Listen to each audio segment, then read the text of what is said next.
There we go. So, guys, thanks for jumping on. Got a good group this morning.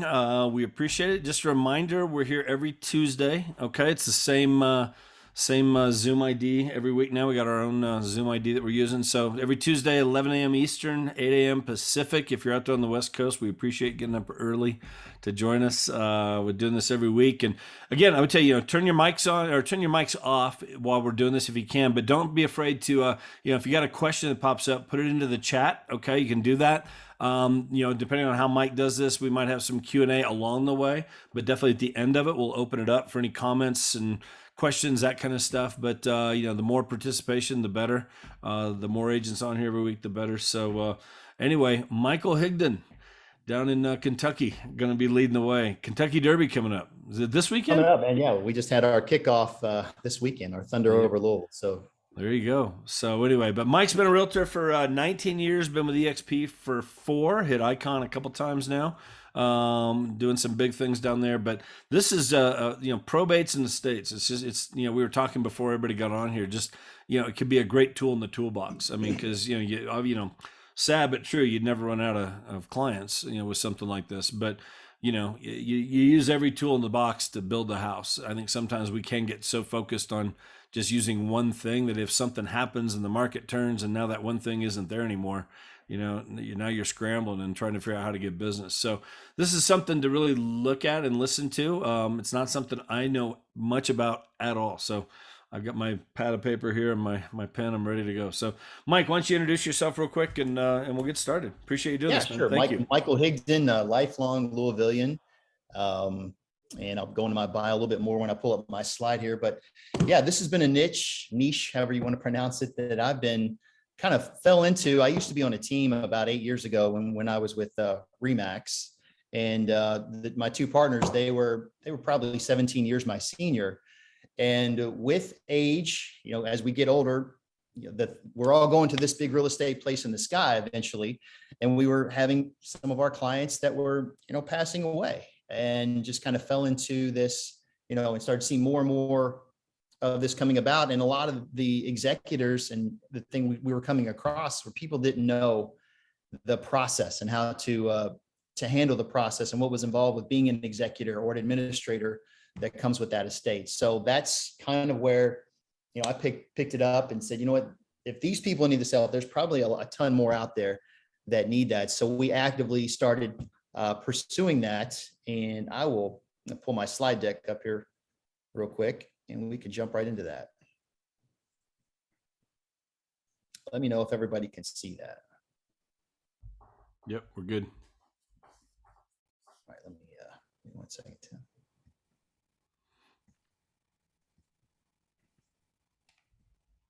Sorry. There we go. Still good? Yep. Okay, perfect. So move a bar here so I can see my thing fully.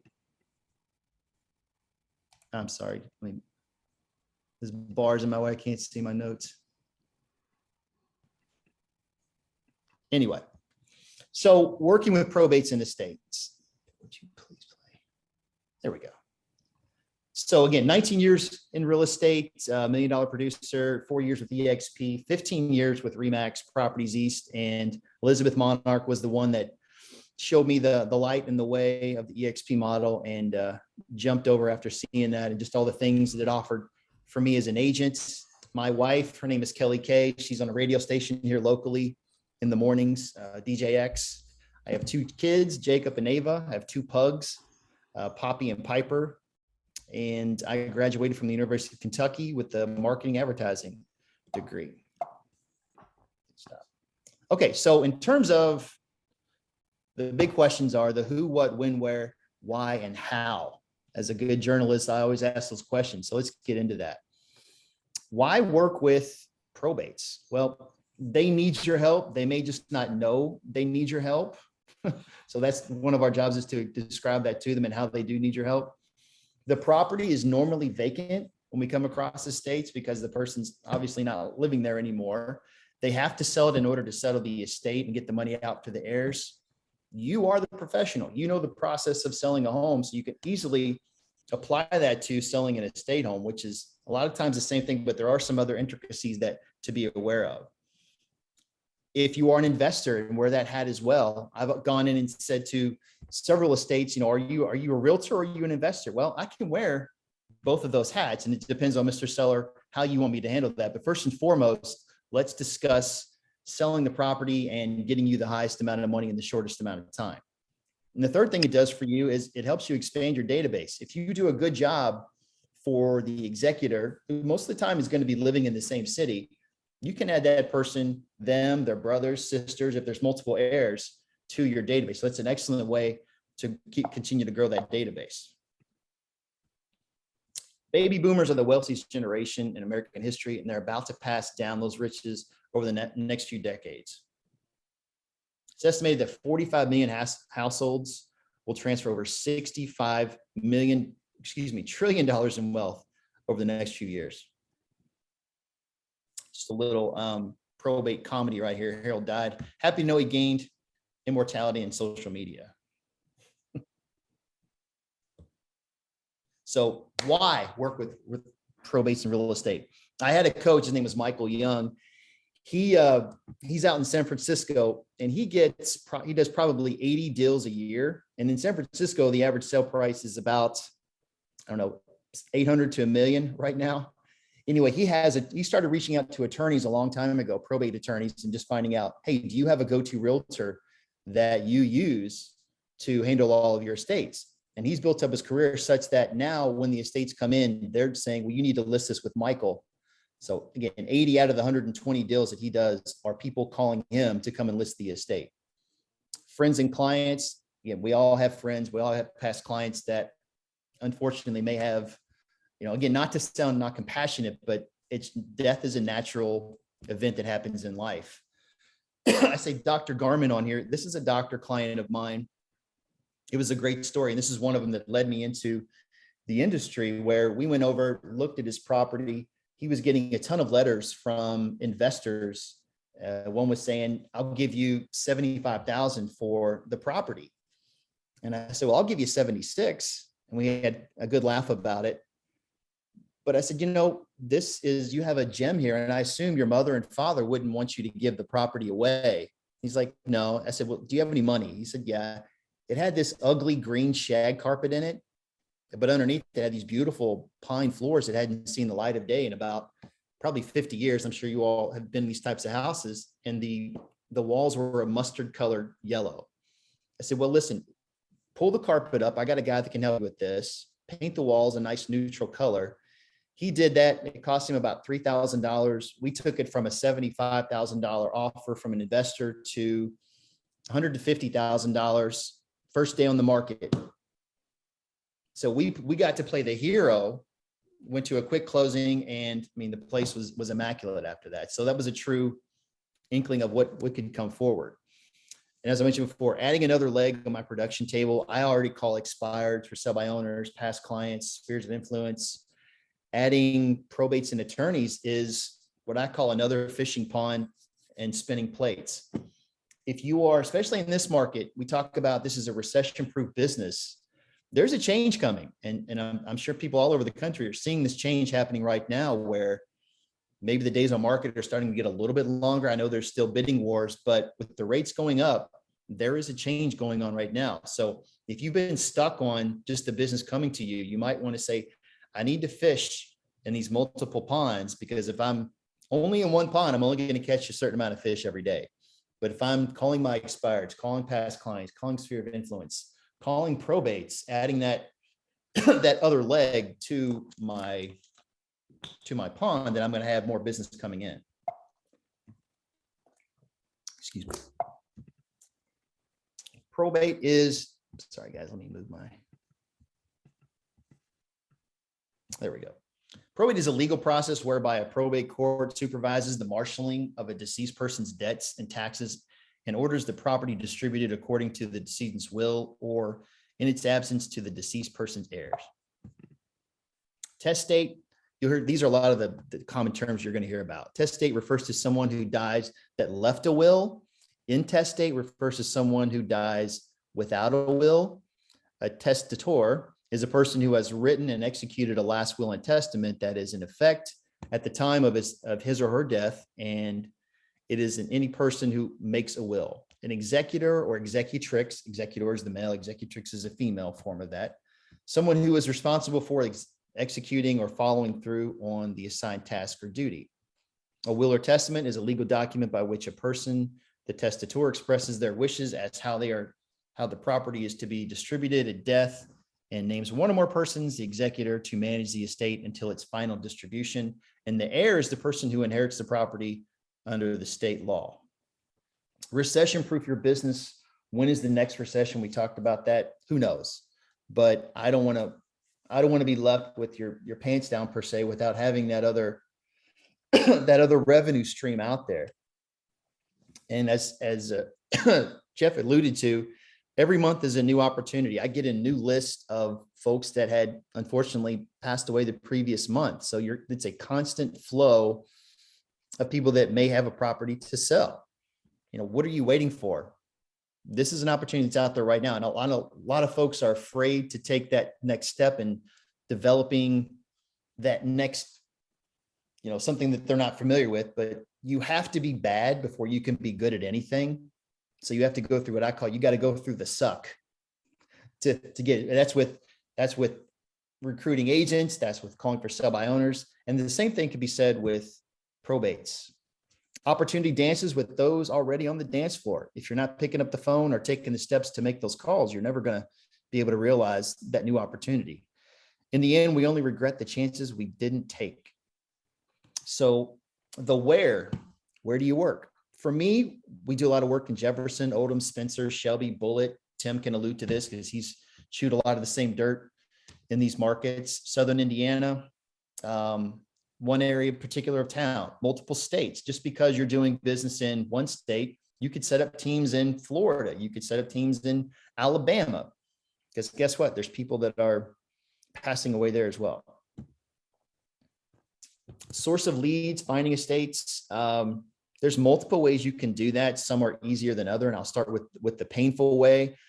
The painful, slow way is to just go to the county clerk's office. You can go down there and access their computers for free, print out all the folks that show up as a probate or an estate. And that will show you, most of the time, it'll show you the executor, executrix. It'll show you the attorney that's handling the estate. And those are the three pieces of information you want. And a lot of times they'll give you the estate or probate executor's information and their mailing address. And if you don't have that, there's tons of resources that you can use, or you can spend your time and pay someone else to do it. If you've got an ISA or a virtual assistant or someone in town, you can pay to go down to the courthouse once a week to pull that information. That's a good way to do it. I know we found out here, our local paper's called the Courier Journal. We found out that they were printing all that information the second Tuesday of every month. The second Friday of every month. It was still slow because we had to go through that manually and kind of cross-reference all that data. But I was like, you know what, there's got to be a better way, because it was taking us like a whole day to crunch that data and have our assistant find the phone numbers and all that. But there are resources you can go through. Spokio, Zaba Search is a good one. Google, Anywho is another one. Cole Realty Resource, that's a paid one, but it has a lot of data and information. The white pages, and one on our MLS is called Forewarn. I'm sure that's on a lot of MLSs across the country, but that has a ton of data if you can find out the existing estate.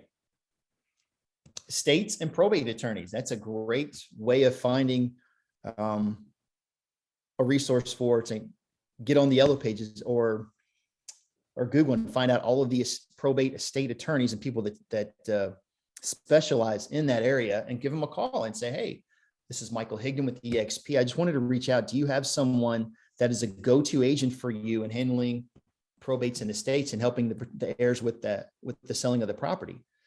And a third of them will tell you to go get bent. A third of them will tell you, I've already got somebody lined up. But the other third will say, we really don't. Great. Could I come in, buy you a cup of coffee, show you what we do, and see if we could be your first or secondary source for listing those properties? All the leads, that's a great, they've got a blog to watch. So if you get on YouTube, they have a fantastic blog. You can also buy leads from them as well. I think they're based out of Atlanta. One of the classes I took was MTI Education Services. Mike Torres is his name, Mike Torres International. But he puts on a really good class to teach you the ins and outs. It's way more detailed than this quick presentation I'm giving you, but I've picked up a few nuggets from him and a few things that I use in my process. Probateleads.com. I've never purchased anything from them, but I know that I hear they're a pretty good source. The main one I use is probateleads.com, usprobateleads.com. They're out of Tulsa, and I've been getting my data from them for probably 8 years, and they do a great job. The way that data comes across to me is in an Excel file, and it's cross-labeled. It comes to the decedent, their last address, city, state, zip, the personal representative with their address, their city, their state, their zip, and their phone. That's really important. They give you probably like 3 or 4 phone numbers for the personal representative. Morning. Hey, good morning. And then they also give you on that data the estate attorney, their phone numbers. And Tim, if I'm going to, excuse me, Jeff, if I go too fast or have any questions, stop me on this. Yeah, you're good. All right. Number one, and this is how, I know this might be a detailed thing, but when I'm crunching my data, this is the way that I look at it and why I do it. I first go through and I comb through the zip codes, and I delete some of them. 1, because I'm not familiar with that area. 2, it's not an area that I may feel safe in. There are you'll have those in every city, and you know what I'm talking about. Lower than average sale price. Maybe I'm trying to keep only properties, value 200,000 and above. And that's up to the individual agent and how they want to pursue that. They may be too far to drive. So I try to stay at least half hour to 45 minutes within my own area. If they, come up outside that area, say, you know what, that's in Bardstown, or that's a little bit too far for me to drive. And they may be outside your MLS service area. I don't want to list something that not a lot of eyes on are going to see within my service area. Number 2, I go through and I take out all the apartment complexes and nursing homes. Once you've done this for a while, you'll start to recognize some of the addresses, because they'll show the estate, but they passed away in the nursing home or the apartment where they were living. And that's just not a property that you're going to market to. I take out all the empty addresses. This speaks for itself. Blank spaces out of the database. Common names and spouse. Compassion. I put compassion in here. If John Smith was the decedent and Mary Smith is the personal representative, and it's the same address, more than likely that's his wife. And I'm not going to market to them saying, hey, do you need to sell the property, when they're still living there? Or I'm not going to make a call saying, hey, I'm sorry, I saw that John passed, and be like, well, yeah, that was my husband, and I'm still living here, and I don't need to sell the property. I know some agents that do that, and kind of keep a maybe moving in the future, because a lot of times the surviving spouse may not want to remain in the property, whether it's financial purposes or, for emotional reasons. They don't want to have that house without their past husband or wife. Next thing I do is I check to see if it's active, pending, or sold on our MLS, because I don't want to solicit to anyone that's already under contract. And yes, you're going to miss some listings. It's okay. GOI, get over it. It's just one of those things. We can't have a relationship with everyone, just like we can't list every single property in our town. It's okay. Next thing I do, I check on our property value administration or the tax records. I make sure that their name is spelled incorrectly, because a lot of times US probates, there'll be a misspelling on the name, or a misspelling on the address. Sometimes the numbers get transcribed. So you just want to cross check that. I make sure that the values are within the value that I want to kind of be at. If it's a $25,000 property, me personally, I'm not going to go after that, just because it's not worth my time. You get nursing homes, apartments, businesses. We can cross-reference, see if they're being for sale by owner. Sometimes an address will come across, and maybe the mom or dad were living in their son or daughter's house with them. So you want to make sure if it's John Walker and his mom was Ruby Walker, I'm not going to solicit to that address. Save the postage, because I don't want to waste postage if people are living there. Address may not exist. If you're pulling it up and say this, I can't even find this house, then I take it off the list. And it may have been a rental property that they were living in, so it could be another owner that owns that property. If you want others to be happy, practice compassion. If you want to be happy, practice compassion. It's a great quote from the Dalai Lama. Now you've got your list of people. So what do you do now? Now's the time that you want to take action. So what I do is I will send out my first letter. I make my first calls, call the attorneys, or you visit the property. Sending out your first letter. See, this is from an old presentation, but I'd given out a packet in this class, and I have a copy of the letter that I send out right here. I'll read it real quick to you. It goes, "Dear sir or ma'am, we are writing to you regarding the estate property at 4517, blah, blah, blah. Our group realizes that this may be a difficult time for you and the individuals involved with your loved one's estate.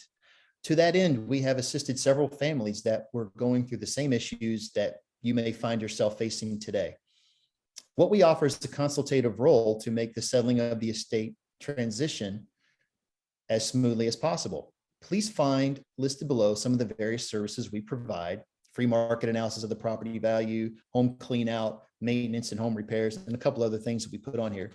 If you are considering selling the, I'm sorry. Oh, if you are considering selling the property, somebody want to mute on that? There we go. We got it. There we go. If you're considering selling the above mentioned property and need any of the services listed above, we would greatly welcome the opportunity to meet with you in order to discuss your plans in more detail. We thank you for your time and consideration, and we look forward to speaking with you very soon." I can't tell you how many calls I've gotten from that letter, people saying, you know what? I have a stack of letters here from investors that are basically, hey, I'll sell you, somebody died, I'll give you $50,000 for the property if you want to sell it.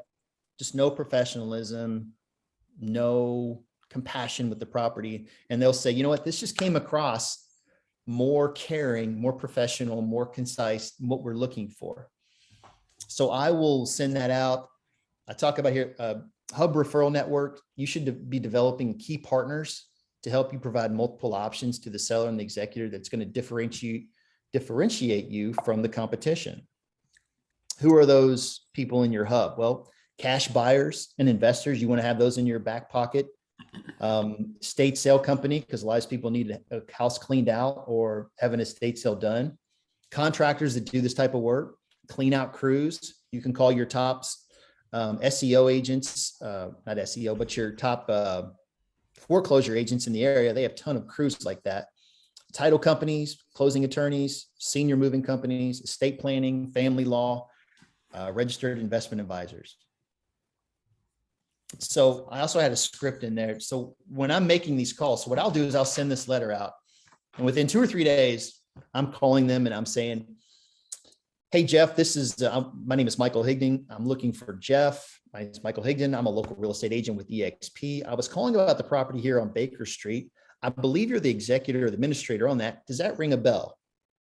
And they're like, yeah, that was me. Great. I know I'm probably a little premature. And I was wondering when you and or the estate might be selling the real property at blank.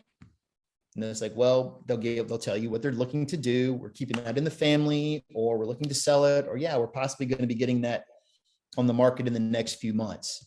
And that's where you can say, you know what, I understand you're probably in the clean out or clean up phase. And they're like, yeah, that's where we are. Great. I'm just curious, are you going to be choosing the realtor, or is the attorney handling that for you? And I say, well, no, we're choosing the realtor. Perfect. Great. Will you be choosing them remotely if they're out of town, or will you be coming into town? That's, again, use that if they're an out of town person. Fantastic. When will you be starting the process for choosing the realtor? Perfect. Well, you need help getting the property prepared for sale. And then you can allude to the letter that we sent you a letter. There's a list of things that we can provide. Just curious, when you're choosing a realtor, is the experience in probate or estates important to you and your family? Well, yes or no. Are you making a decision with or without an attorney? How many heirs are there? How many are getting money from the sale? A lot of these are probably more of a pre-qualifying. When you get to that, you really just want to make sure you can get in the door. When you're talking to them, be sure to get an email address and send an email recapping the call and how long, excuse me, call along with the CMA if it was asked for. Send a handwritten note. Always good to send a handwritten note to set yourself apart. And then plan on lots of lead follow-up, because these are not for sale by owner right now. Sometimes they are going through emotional distress. They're not ready to go in the property. They may have stuff going on with the will hasn't been recorded yet. They have to clean it out, clean it up. They have to fix it up. So it can be, I've had estates that take a year, but if you keep following up with them and say, you know what, when would be a good time? I know you all have a lot going on, and just, you know, with my experience, I help a lot of estates and probate executors get through that process. When would be a good time maybe to follow up with you just to see where you are with that? And they'll tell you, give me 3 months, set it, call them back in a couple of months. Reach back out. Hey, it's Michael Higdon. I know we spoke a couple of months ago. Just wanted to see, first of all, how the clean out was going. Did you need any contractors or anything like that to help you out with? And they'll say, yeah, you got anybody? What do you need? And then pull your list up that you've already created. I've got this guy. You're trying to provide value. And then say, you know, by the way, I know the market's changing. It could be for your area too. Would it be helpful to know what values in the area are going to be? They're like, yeah, great. When's the next time you're going to be at the property? Then try to set that appointment. Always trying to set that appointment when you're talking to them. A coach once told me, prospecting will make you a living. Lead follow-up will make you a fortune, especially with probates and estates. The lead follow-up is really where you're going to be able to show that. I know I'm probably setting 3 or 4 appointments a month, taking 2 to 3 listings a month from this, and I'll sell 1 to 2 properties every single month from this. So can you imagine, let's just say you did one new deal a month from this, and your average sale is $300,000. What is that? Over $100,000 that you could put into your repertoire there just by, you know, adding a couple more phone calls. So I mentioned here on the appointment, when you're going out, you're going to show up. Number one, be on time. Better to be early. Mentally, physically, be prepared and dress nice. Bring a copy of the comparative market analysis, your marketing plan, and a list of referrals. And of course, the listing contract, so you can get that signed. Look for areas where you can provide value and guidance, just as I did with the doctor. Say, you know what, you might try this, or you might say it's in such disrepair where you say, you know what, it's real easy for me to spend your money the kind of way my wife does my money. Maybe add a little comedy in there, but I'm only going to tell you to spend $1 if you're going to make $10 on that dollar. All right. If you're spending $1, and it can be a Pandora's box where they're spending one here and then you turn around, oh, I need this done. I need this done, or I need this done. I'm trying to use my professionalism to say, you might just want to list it as is, because here's the tiered values. Here's the as is values in this area, Mr. Seller.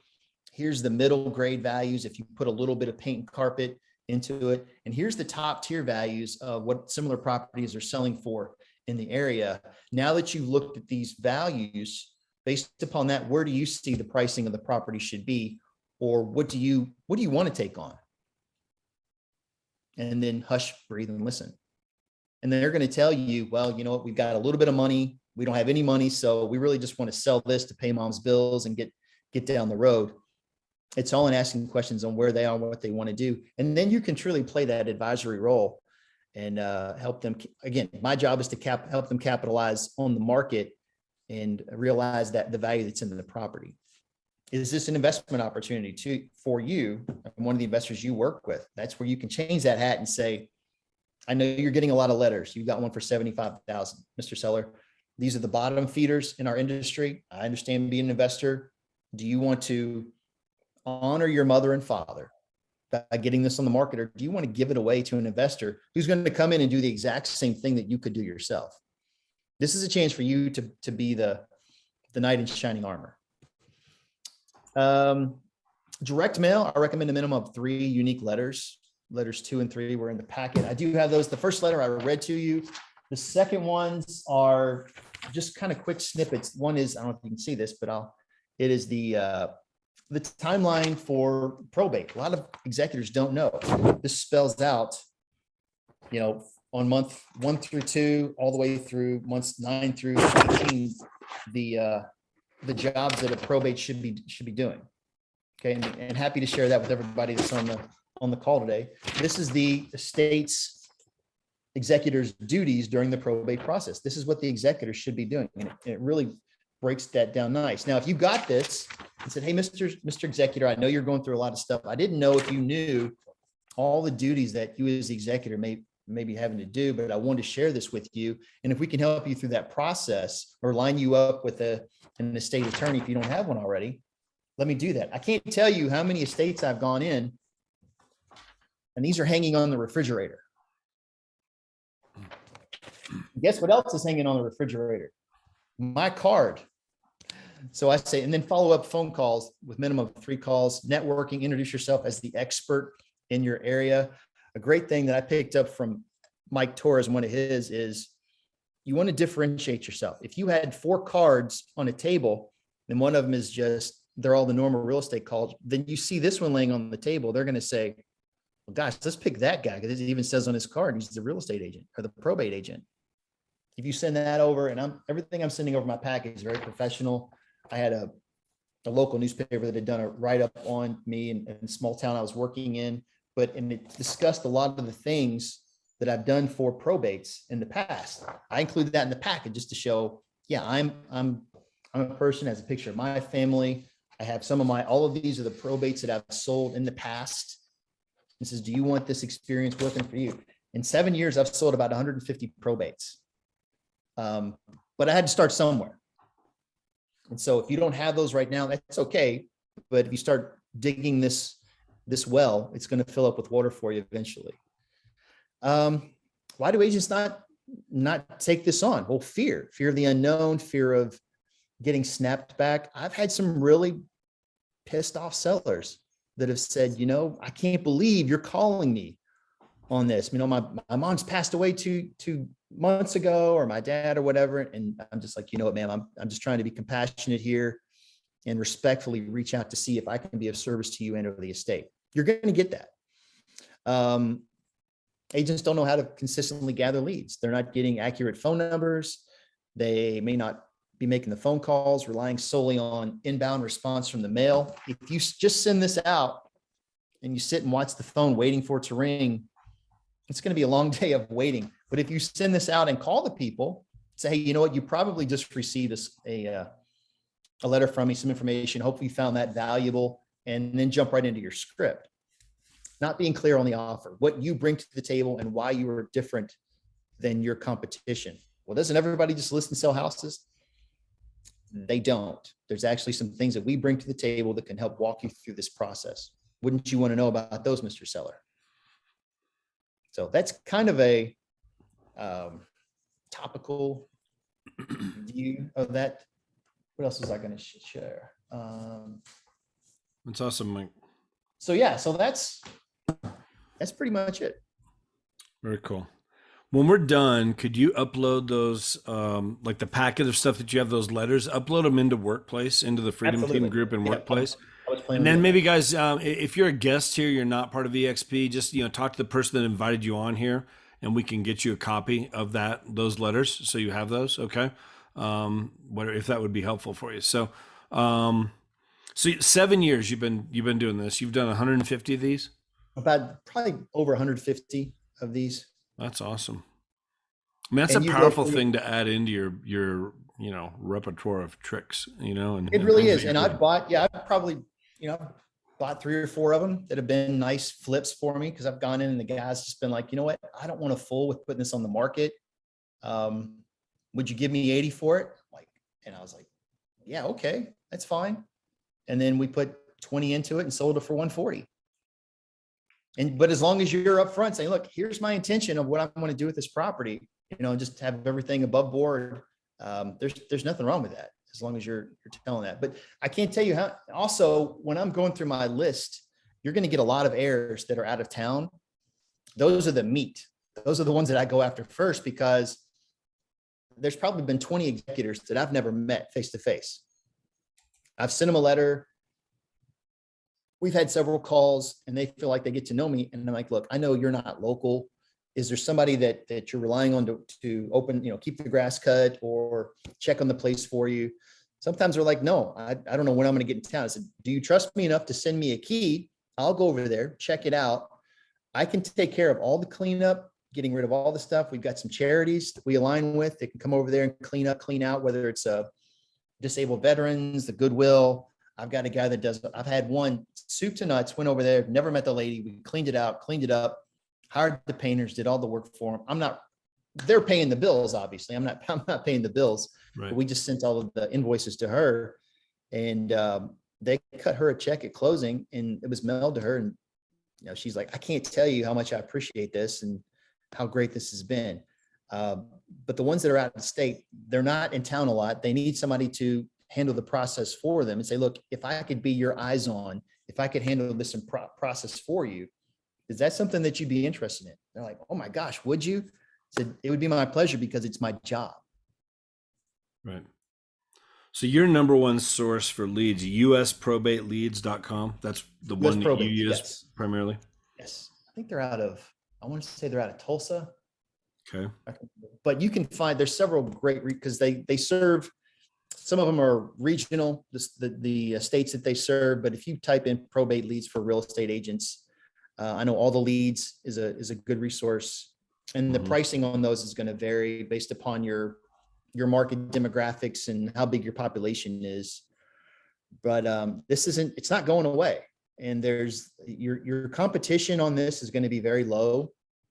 Now, investors have started diving into this a lot more. So when you're going into a property, you'll see, I've had executors sit down and they show me the stacks of letters and they're like, well, here's yours. And it was separated. Yours actually looked nice because I've got a marketing background and I just like the fluidity. And if you show that professionalism and take that extra time to present yourself well, it's going to come across well. And again, I say compassion a lot because this is not a typical, you've got to be really, especially on the phone, say, gosh, I'm so sorry for your loss. And I'm just, respectfully, I wanted to see if you and or the estate may have a need to sell this property anytime in the future. Right. And again, you're going to get a myriad of responses on that from, we're keeping it, it's already sold, my brother's living in it. Yeah, possibly in the future. Great. What does that look like for you all? You say future, are you at 3 months? Is that 6 months? I got probably 6 months. Perfect. If you knew that you could capitalize on the market right now, because there's a huge lack of inventory, would you still want to wait the 6 months, or would you want to know about what the property could be worth right now? And they're like, what do you mean?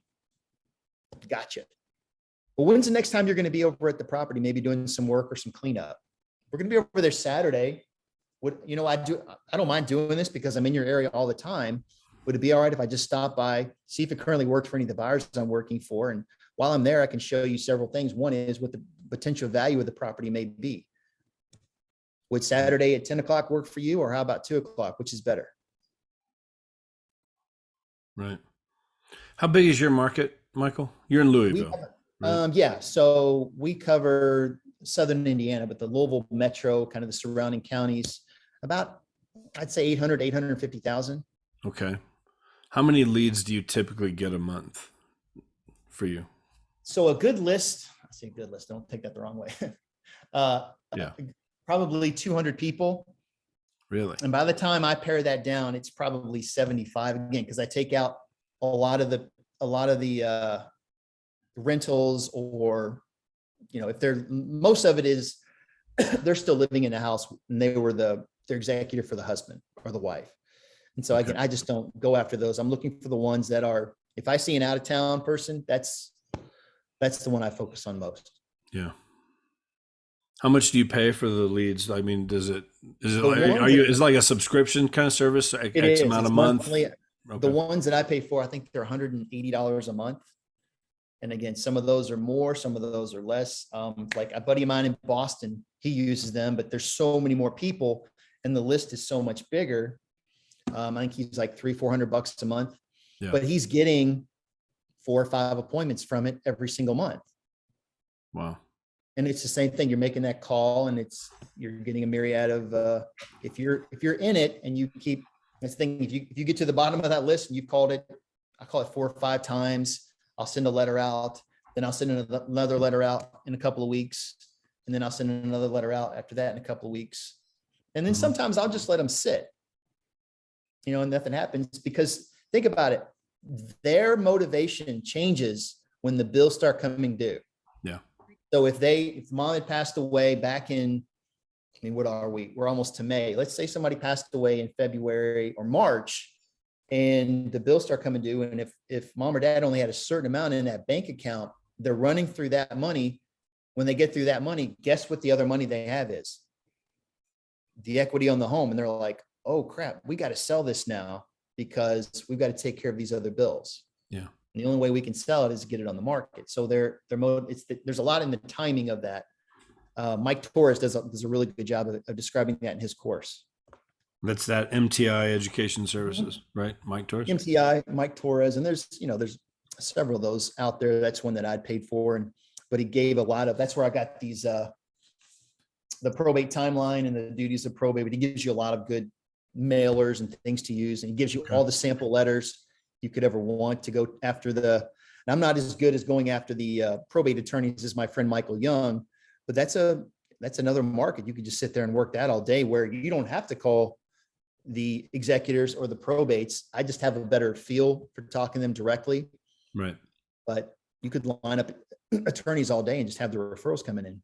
Right. Do you know how much his classes are, Mike Torres? Like for, I want to say approximately $500-600 maybe. Okay. To go through it. So I didn't, again, I think the value that I got was well worth the Heck yeah. knowledge and everything I got just from stuff you can send out and ideas and processes. And again, I'm always refining this. I'm trying to do more with getting their emails, using follow-up boss, sending, with video. Everybody's moving towards video. So if you can convey, a video instead of sending in a letter, just saying, hey, I don't know if you got this. This shows the timeline. I didn't know where you all might be in the timeline of this, but if we can help you out or give them value, that's the whole thing, is you're trying to be value and insert yourself into the middle of that process. Sure.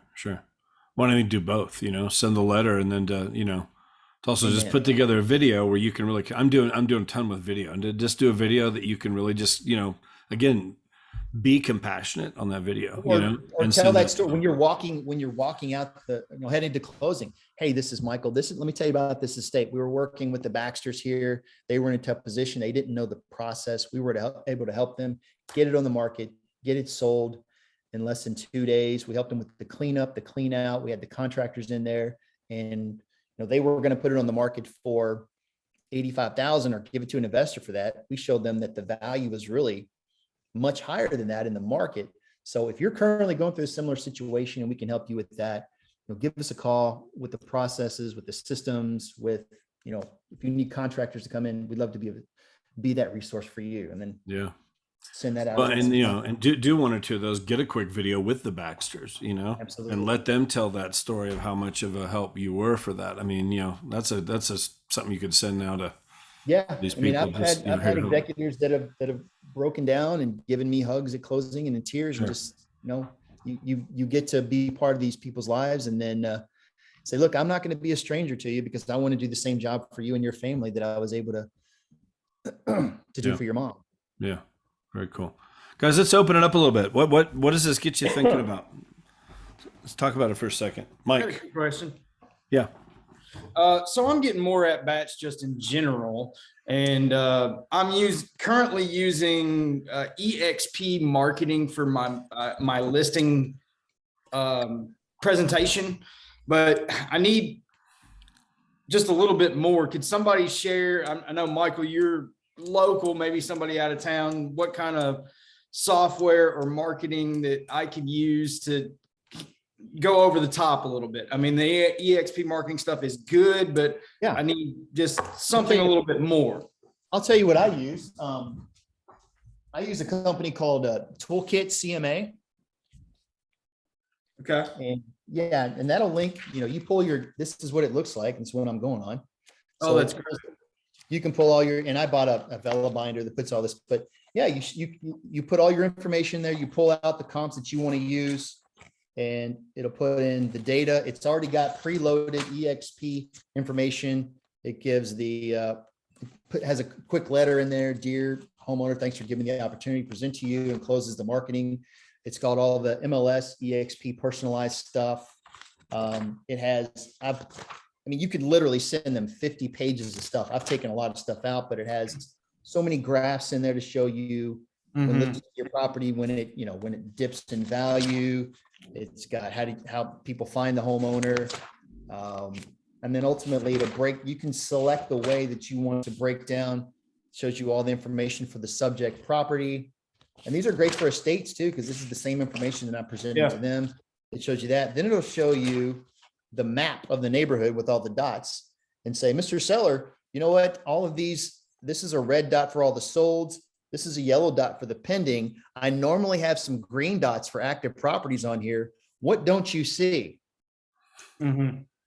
And they're like, I don't see any green dots. Exactly. So do you know what that means for you? And they're like, what? I said, you don't have any competition right now. So it means you need to get on the market sooner than later. So let's go ahead and look at the numbers and figure out what your property is going to be worth. And then this is the subject property. It shows all the solds with similar comps and everything. And then this does a great job of breaking down the statistics, the average home price, with the highs and the lows, the median, average price per square foot, average days on market. Then it'll spit out a range kind of where the pricing is showing them. Mr. and Mrs. Seller, based upon that information of all the properties that have sold in your area, what price do you think we should use to convey value and to get a buyer to buy your home over any competition that may be coming on the market? Love it. It shows you, the plan of action, and in the back it shows, again, you can put as much stuff in here, it's got a great checklist. It's got preparing your home for sale, all these things, and say, Mr. and Mrs. Seller, these may apply to your home. Some of them may not. And you can say, have you ever watched HGTV? And they're going to be like, yes. Like, you know how they go through and have a checklist for sellers? This is already built in. So just go through that. And if something applies to you, great, check it off. If it doesn't, you don't have to worry about it. It gives additional sources for them to use. And it also has your resume. And the last page is you can go through and plug in all of your best clients that you've had in the past and ask them, hey, if I put you in my referral base, would you give me a good referral if one of my future clients were to call you? Don't put the ones that say, no, you did a crappy job for me in here. Because if you call them, then. That's great. That's next level. That's what I'm looking for. So Toolkit CMA, that's a good one that I use. Thank you. There you go. So Ted, does that answer your question? Toolkit CMA? Yep. There you go. Cool. Who guys? It's like $20 a month, I think. Oh, that's awesome. That's cheap. Anybody in here done estate sales, probates? Anybody? Steve? I have. Yeah. In fact, I did one earlier this year. It kind of fell into my lap, so I didn't do all this marketing stuff. It was a friend of mine's mother was living in a condo here in Colorado Springs, been living there for 25 years or something like that. Anyway, it was easy. It was absolutely the attorney and the title company handle all of the details that has to be taken care of in order to sell that property. And they took care of that and got it all set up for the title company, got it all set up. I then put it on the market and sold it just like I would any other case. It just took a little longer, about 3 months, to get the attorney and the title company to do their stuff. And but it was really easy. We put it on the end of January and closed the end of February this year. Wow. Yeah, I mean, there are a lot. That's a great point, Steve. And then you don't have to worry about, because 9 times out of 10 they're going to be vacant. So you can set it from a showing standpoint. You can set it as a go and show, and then all of the feedback that comes in is just kicking over directly to the executor, so they know all the showings that are going on.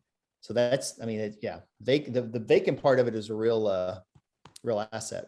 And other than that, it was just like any listing. That I told them what they should do to get it prepared to sell, and for not top dollar, but for a reasonable dollar, they did it, and it sold the first day on the market. There you go. Yeah. I've had a couple, but it's been like you, Steve. It's not something I've pursued, but I've had a couple drop into my lap, like past clients that all of a sudden had a situation and they called me up. Tim, have you said have you pursued it, Tim, in any way, like what Michael has in terms of like really making it part of your business? Or is it more like where you've had a few along the way? No, I mean, I've had more than a few along the way. I've probably done 20, 25 in my career. Okay. But I've never pursued it from a prospecting standpoint. I mean, Michael's got a phenomenal system, and really appreciate you sharing everything, buddy. That was really, really good presentation. Everybody should add this to their tool belt. Well, that's what I'm thinking. I mean, it's just like, so many people out there right now scrambling for listings. But again, there's, I could see that where you are 800,000 people, a couple hundred a month, coming in like this, where, you start nurturing those leads and just get a system set up. Again, just doesn't have to be your entire business, but a tool in the toolbox, you're picking up 2 or 3 listings a month over time. As that builds over time, you start building that up. The only caveat I will say, Jeff, is don't do this in the Louisville market, because it probably won't work for you. Because I think I got it covered for everybody that's involved here. Oh, in the Louisville market. Yeah. No, stay away from Louisville. Michael's got Louisville. No, I hear you. No, I'm kidding. There's more than enough pie for everybody to go around. So yeah. No, honestly, it's 20 years of doing this. It's just not something, I don't know. I know one guy here in town that's what he does. And he's doing 40, 50 deals a year. Yeah. And so, but outside of him, I'm sure there's more, but I don't know. It's just not something I've even thought of. I'd say it's my second best. Of course, past client sphere of influence are always going to represent 50 to 60% of your business, as well they should. But you don't want them to represent 90% of your business, like some people make the mistake of. Yeah. So they represent another. Estates are probably 20, 25% of what I do. And then the rest is, some home light or for sale by owners, expireds, just listed, just sold. Right. What are the questions, guys, before we wrap it up? Kim. You said it's just like any other sale, but is it a little more complicated with paperwork, trying to get court approval or a bunch of different heirs to agree? I would say most of the heirs is the part. So you'll see some people's true colors come out on that. But if they are the executor, and you want to find out who the named executor is in the will, then you just tell them, you say, did you know, Mr. Executor, that you actually are the decision maker and control all of this regardless of what your heirs want to do? And they're like, no, I didn't know that. Yes, you are regardless of what they want to do.